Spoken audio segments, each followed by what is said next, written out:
Hi, this is Rick Mammone. I'm here on Passage to Profit, the iHeart radio show, and I'm going to talk about how to get investors interested in your startup. So I hope that you'll please tune in and listen to my talk. Thanks.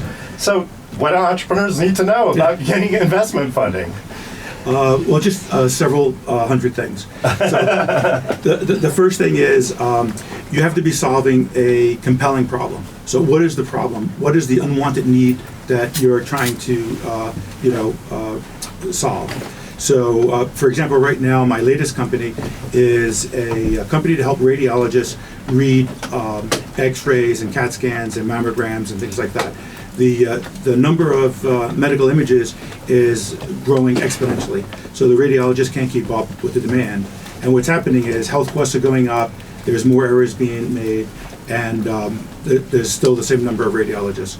Also, we can't get access in some places where there aren't enough radiologists.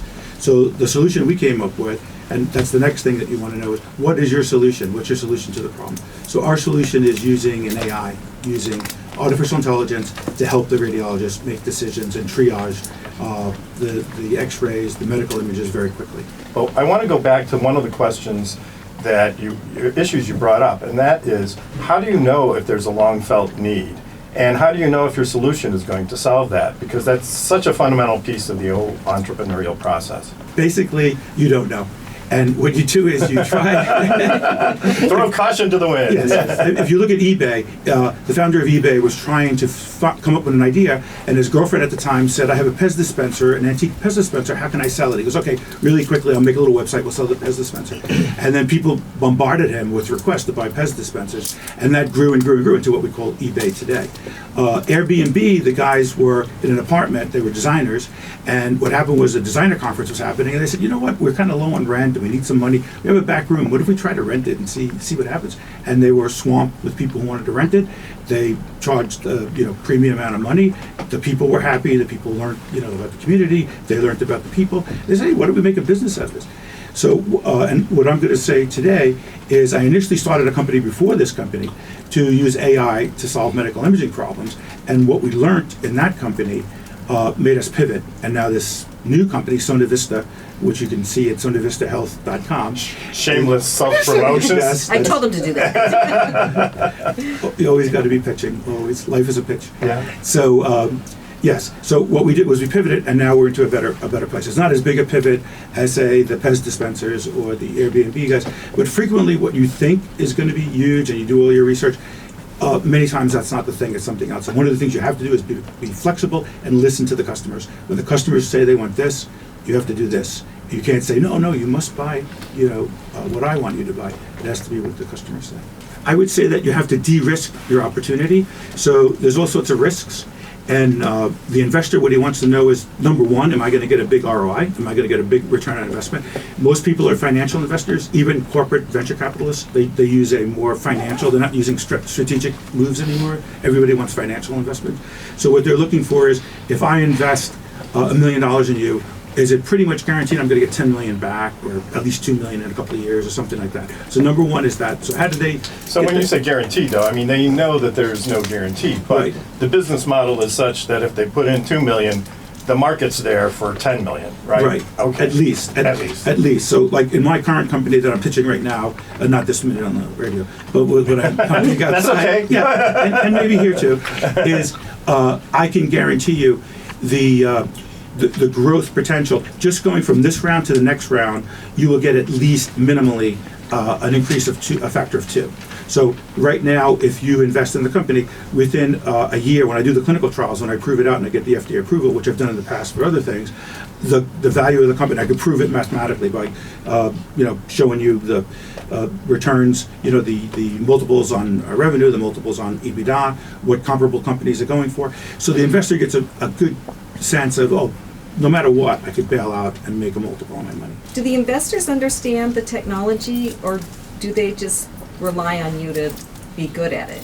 I had a venture capitalist once tell me, I don't want to love your technology. I love my technology, so I'll go on and on about it. investors don't care about the technology. They don't care if we're using convolutional neural nets or we're using support vectors. They don't care. What they care about is what's the market opportunity, what's the return on investment. Do you know what you're talking about? So I've published papers, I have patents with your firm, 5 of them. And they went through really fast, by the way. Because they were novel. Right. The ideas were novel. It was good technology. Yeah. So the investors look at those things, and those are, they can tell like you have credibility, you know what you're talking about. And also we have large companies that want to team with us, and so the investor gets a sense of security that you know what you're talking about. You're in the field. You're doing things. You're not just making stuff up. And then the details of how you do it, even if someone does their due diligence and they hire a PhD in artificial intelligence, they investigate. Artificial intelligence is an art, not a science. So they're not really going to know, what you're doing. You have to. Business is all about trust, and they have to trust you, trust that you know what you're saying, and go with it. And that's all. That's the human part. That's the team. It's not that you have a PhD from Harvard and you're whatever you think the golden thing is. It's that they look at you in the eye and they know you're telling the truth, and you know what you're talking about. You're passionate about it. How many companies have you sold and made money on?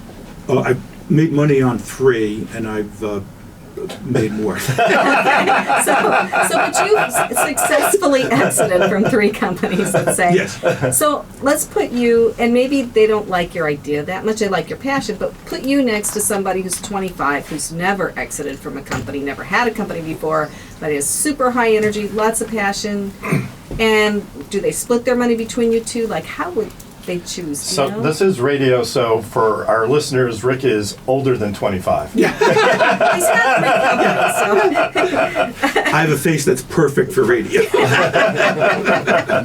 So would they go with the established entrepreneur? I started my first company at 25, and I was teaching at Mount Sinai. I was teaching doctors back in the day. This is a long time in the 70s. It was before PCs, before people knew, and a lot of technology. I was teaching lasers, so the doctors came together and they said, "Let's form a company." I was like, "Okay." I was an academic. I didn't really care, and then we made a lot of money, and that's what turned me on to, hey, capitalism's pretty cool. I think I'm going to do this. You're going to go for it. I think at 25.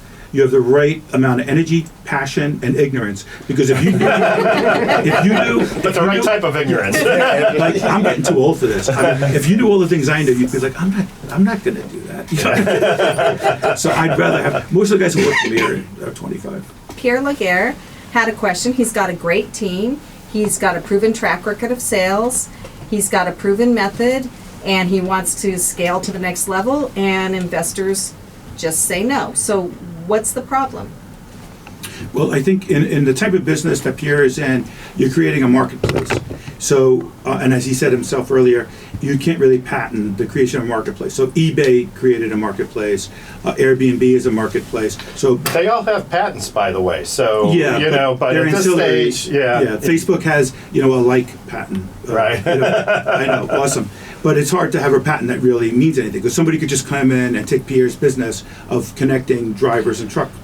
There's easier design arounds, for sure. So there's 2 strategies that you can win in business.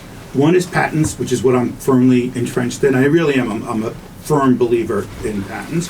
The other one is you could try to be not first to market. That's what people used to call it. But what you have to be is you have to build up your market share so rapidly. So you might do a freemium, where Pierre might give his service away for free for the first 6 months when users do it. What you have to do is saturate the market so quickly and so rapidly. So that's why eBay grew so quick. That's why Facebook grew so quick. Facebook started very wisely with just college students. Amazon started very wisely with books. Take a tiny niche, like maybe take trucks just for a particular thing where that people really need your service. Focus on that niche, build that niche out, expand it up, and then build it up.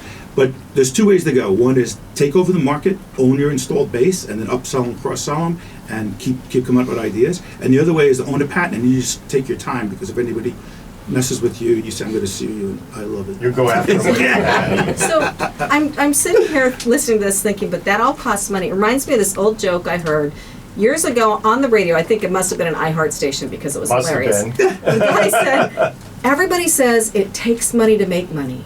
But where does the first money come from? Like, where do you get the money to get all this done before the investors will look at you? Well, friends and family, yourself, for the first few $100,000.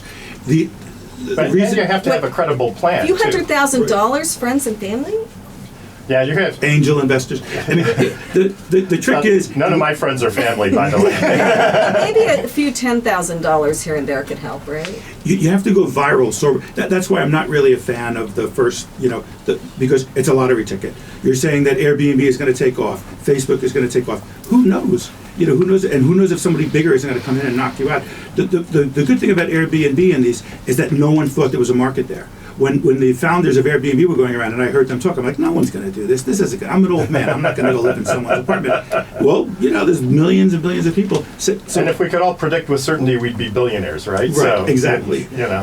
So what I would try to do as much as possible is get it to an intellectual property, some intellectual property that you can own. But otherwise what you have to do is you have to get the money and you have to go viral. And you're going to lose money. No, even the patents cost money. You have to invest. It's like somebody once said, a billionaire, someone asked him, how did you get so rich? And he said, something my father told me. And he said, what did your father tell you? Here's $1 billion, don't lose it. What are some of the things that you did? How did you think? What did you plan? How did you bootstrap those companies? I mean, even now I'm bootstrapping. So a lot of people will work based on just earning equity, so they might have full-time jobs and they're just working part-time because they believe you have to be passionate and you have to inspire your workers, inspire the investors, and inspire the customers. If you're not doing that, you're not a business, and you have to have a competitive advantage. So, if you niche down on some truck service or whatever your business is, and you focus in on that, like Martha Stewart started with, I think, baking or something and worked her way up. And because my wife loves her, we invested in a company right before it went, dropped 100%.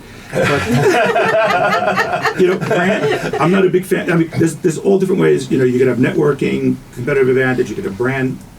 You could also have economy of scale. There's two kinds of economy of scale. I mean, you could, have, but all those advantages mostly go to big companies. So if you're an existing big company, and when you're a little teeny company, you're fighting. Those are your barriers to entry. Is that the existing people have all that stuff and you don't. So the silver bullet is patents, and I know people are sick of me saying that. Except for We're not.